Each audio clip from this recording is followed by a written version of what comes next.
And you kind of like, okay. Because lavishness is typically met with a level of hesitation.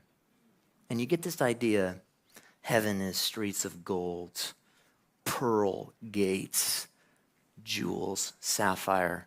And you go, man, I got to white glove this. And that's why heaven says, that's why the Bible says, yeah, it is unimaginably wonderful. But it's your Father's house. Yes. It's your Father's house. To this day, I cannot nap. But when I go to Scott and Patty Art of Annis's, I'm out. Because I'm home. That's my dad's house. And he's my dad. And the Bible wants you to know that when you walk into heaven, when you are granted entrance to heaven, you're home.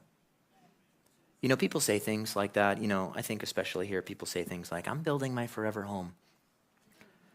Once you build your forever home, even if it's a perfect house with a pond, got to have that fountain, whatever it may be. I like fountains. Once you're in that home, you're going to feel unsettled. You know why? Because the Bible says at the heart level, Ecclesiastes 3:11, God has hardwired you for eternity. You can experience the best of this world and say, what am I missing? That's the whole book of Ecclesiastes. Solomon, who had a yearly allowance of 25 tons of gold and built forests and gardens and planted everything through ragers on a nightly basis, says, I'm missing something at the heart level. You know why? Because God has hardwired you for his presence and to be in the Father's house.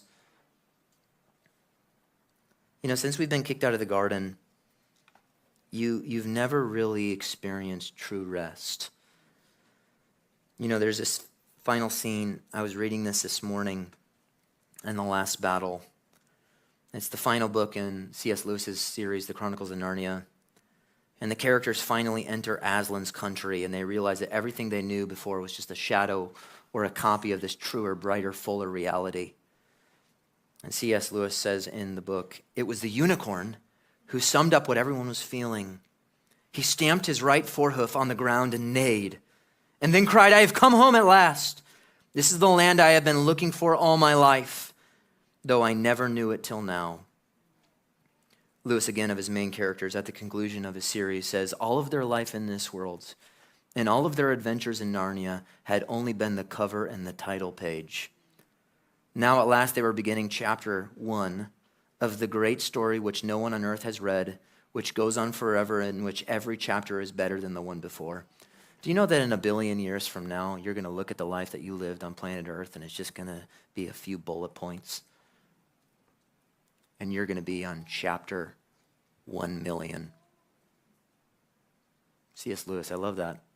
Your entire life in this world is the cover and title page of a book that does not end, in which every chapter is better than the one that preceded it.